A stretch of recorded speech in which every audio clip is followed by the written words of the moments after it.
Please check out our shirt on Teespring. How you doing? It's Max here. We're here today at Agnews Historic Park. It was formerly known as the greatest asylum for the insane, and we're across from Agnews Village. All that left of it now is that railroad station there, some houses down the street from Levi Stadium. Home of the Niners and some concerts they host. And this park is now owned by Oracle since about just a few years ago. We'll be taking some pictures, taking some videos, talking about the history of this place. Here we are at the park, part of the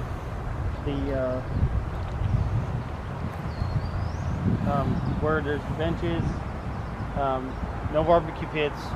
The parking's a bit iffy because of employee parking, so there's not a whole lot.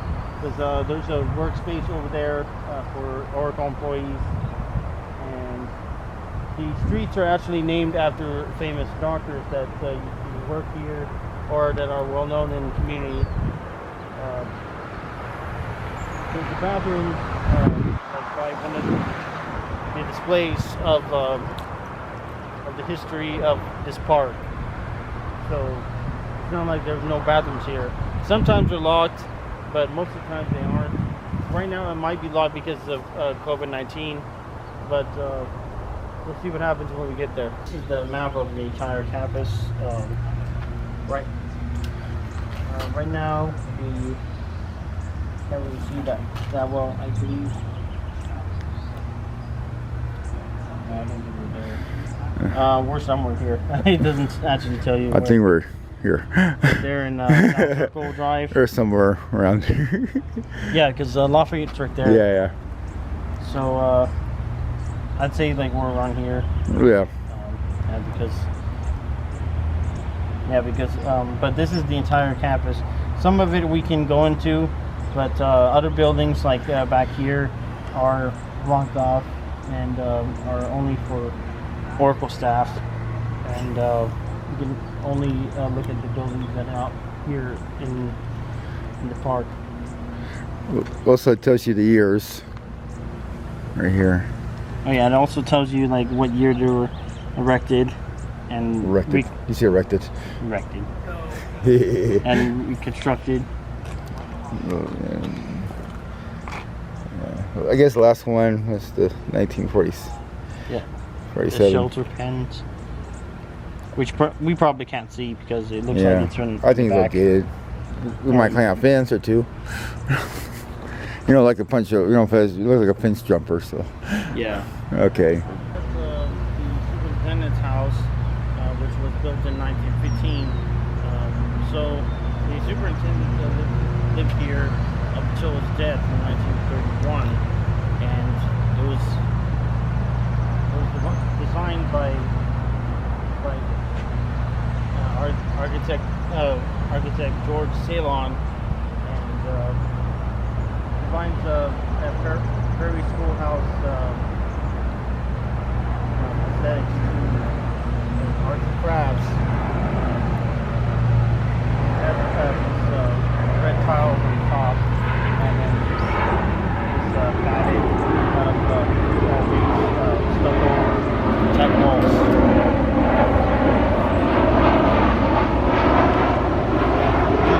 So he lived here basically until he died. It was built specifically for him, so that he's not too far away from the site. It's also called the Superintendent's Mansion, which this site says mansion here on George Ceylon Circle. And right now it's closed, mostly because of the virus. And you can see this residence class.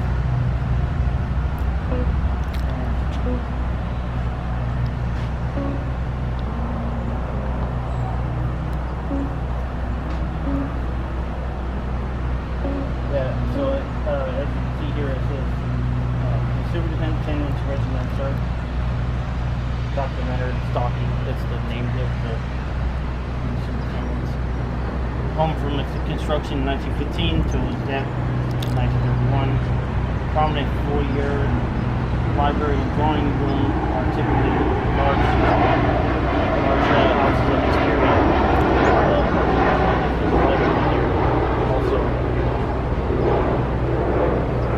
And also had he had quarters for his servants, and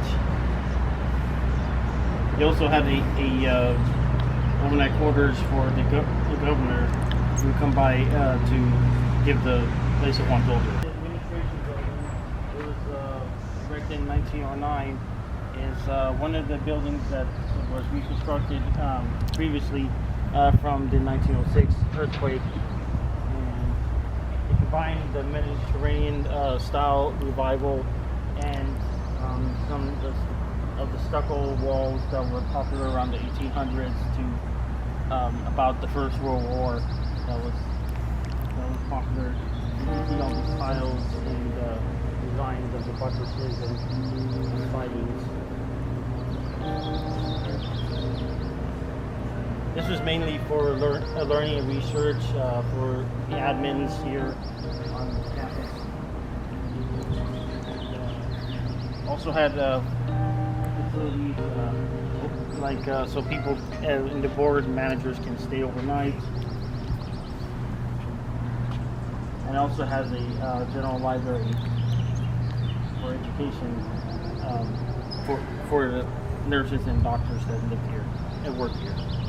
The auditorium has the same style as the other buildings, but it was constructed in 1913, and it's mostly used for recreational and to get the patients into doing activities, which the doctors at the time thought it was a good treatment. Now can be used for events such as weddings and gatherings if rented, and it's owned by Oracle, and it used to be owned by Sun Microsystems. If this part of the video seems odd, it's because the audio on this was really bad that day. It was apparently windy and the camera was catching a lot of wind. So it's believed by Dr. Stalking that by getting the patients involved in activities and conversing with one another in the spot was the best treatment for them. Whether or not that was viable was up to that time, and we don't know for sure if that was actually working. Nonetheless, it's very nice. In front of the Agnews campus, so these panels here show a brief history of Agnews Historic Park. Over here we have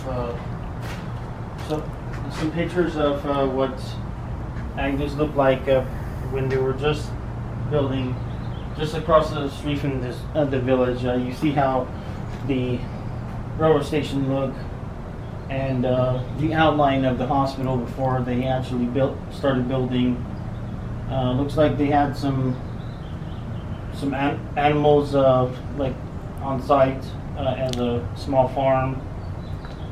Some nurses with patients taking a bath, and what looks to be some exercise or treatment.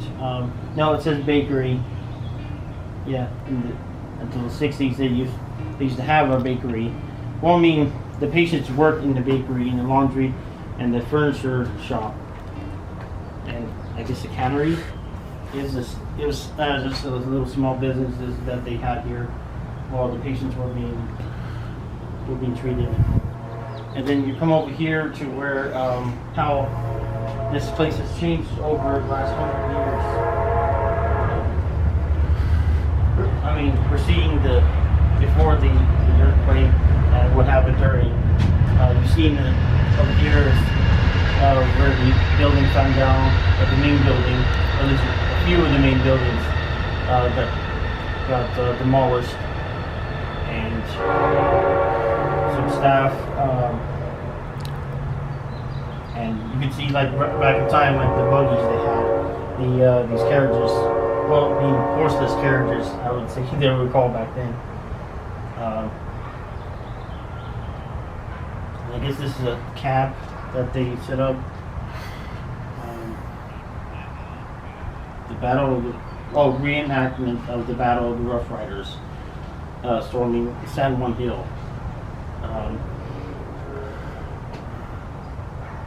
Somewhere here is where the superintendent Leonard Stocking, which was a director of Agnews until 1931, from 1903 to 1931. So he saw a lot of the business and staffing and practices of Agnews. Mm-hmm. And here's a more recent history from the 70s when they enacted the Lanterman Act, which released a lot of the mentally ill patients here, because they want to understand, so they can seek the treatment themselves. You see some nurses are getting their hair done and getting their nails done too, and the farms surrounding Agnew, where it used to be, the farm used to be just the other side of here, and they have silk screen, and then this is the Special Olympics, and then the annual day of recognition, what is it, Santa Clara Mission Church. So this is a little step back in time, until like the mid 90s, when it was just a training center, mm-hmm. basically for staff. And then over here we have a thorough timeline of the history of the park, from where it started, the ground up, the destruction from the earthquake. Of course, like there was a few things that happened then. The first 75 patients, the small settlement that's across the street, that was proposed as town, mm-hmm. and there's also been a flood damage in 1952. Mm-hmm. That damaged a bunch of buildings and crops, and then from the 70s, they moved the community and the staff after the Lanterman Act, and then 1996 they were bought by Sun Micro Systems.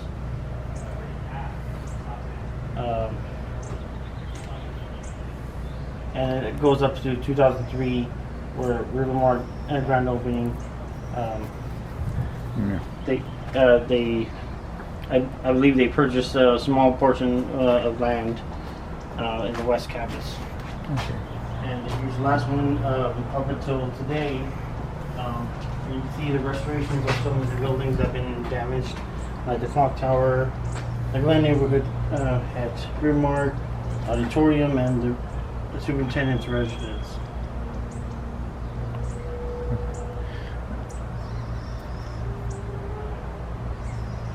So I guess this whole park is about 14 acres, and it used to have some housing units, a library, a shopping center, a hotel, and civic services.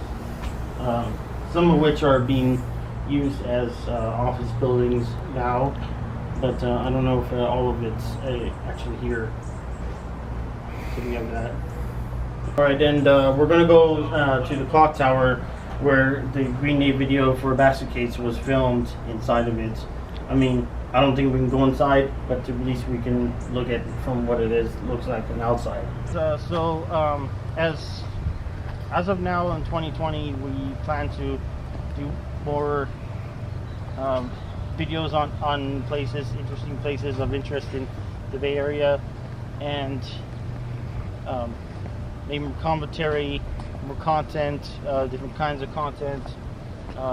We have big plans, and hopefully we can visit a lot more places after maybe like this quiets down a little bit, the viral epidemic right now, but some places are actually permanently closed because of the pandemic, but some are opening back up, so we'll see what happens. And if you haven't share, subscribe, and also give us a comment on where you'd like us to see, and maybe we can by your request. Just something in the Bay Area for the time being until we get maybe some footing in. We also have a t-shirt on Teespring. I'll put the link in the description and also in this video so you can see it. We'll add more t-shirts later on, but for now, well, here's the clock tower. This one was heavily damaged during the 1906 earthquake. It also has some Mediterranean style revival. It's also a bit symmetrical because you see that cone up top, and then there's no cone like on the other side. I thought that was very interesting. This is also most likely where Green Day filmed their 1994 video for Basket Case, which they have said to found scratchings on the wall and documents from when it was abandoned, and denture molds. But you know where the term basket case come from? Not exactly. It's a World War I saying when you take the wood in the baskets. Okay, that does make sense. Although that, that's almost an archaic term nowadays, but that's pretty interesting though. Yeah, but it took some time to reconstruct this. Like this, it was heavily damaged, especially the top of the building.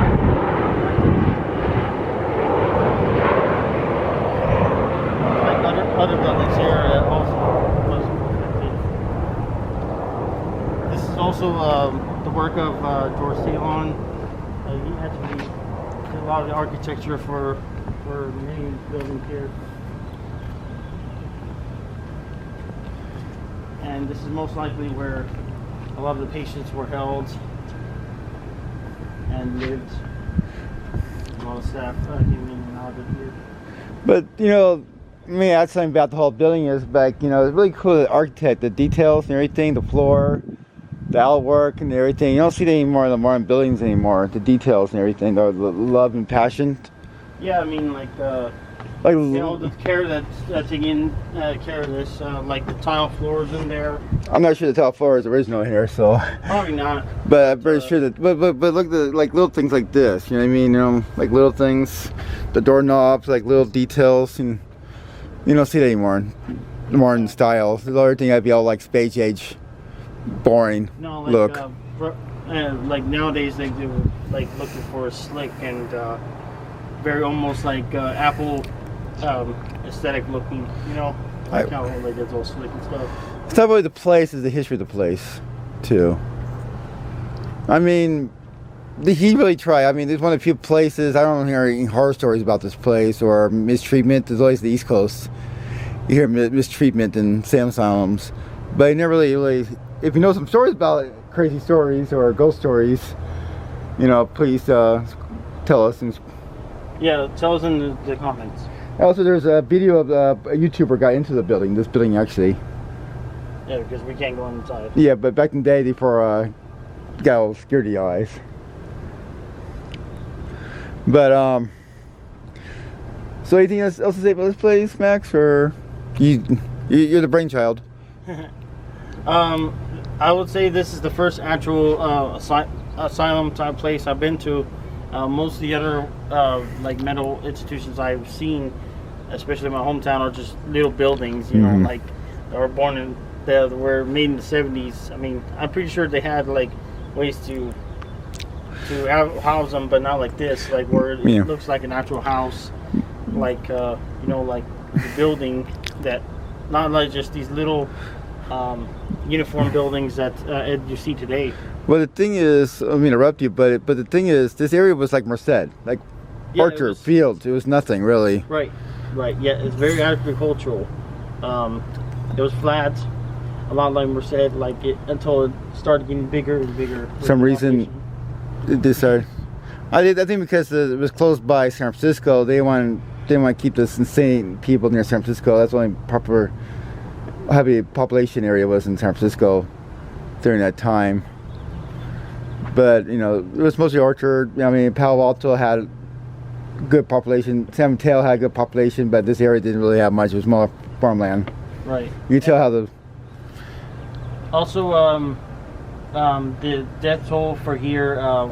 In total was 117 staff and patients. There's an earthquake. It was not like some guy came in and started shooting the place up. It was an earthquake. It was an earthquake. Yeah. And that was the most in one time in San Jose history. The people from the Santa Clara had to come and help deal with the bodies. But we'll try the location where the grave site is, or if there's grave or not mass burial spot. Right. I'm pretty sure they didn't put him in a mass grave. I think this place had respect with their patient, but especially during that time, because they didn't know about mental illness. I mean, they built like something like that for them to have plays and. Right. They have a whole park after this. I mean, that way they can run around like, you know, and try to feel better. They made more efforts to like try and keep them in a dark room and make them more crazy. Yeah. I think they have more understanding towards mental illness than most places that you talk about. I think they treated most prisons. They treated. Although lobotomies were popular. That's a horrible thing. It shocked me that, but there was like, who knows? Like, you know, like 500 years or 300 years from now, our stuff could be like, you know, witchcraft and stuff. Yeah, it could be outdated, barbaric, and like outright like inhumane. Like how we think of treatments for a long time ago. Also, it's like ever seen Star Trek when they go to the hospital and the doctor from the future goes crazy. It's like, what, you guys are barbarics? Okay, well, anything else, Max? I think we're at things to say. I'm gonna bore you folks, so. But thanks for watching. Please like, subscribe, buy our t-shirts.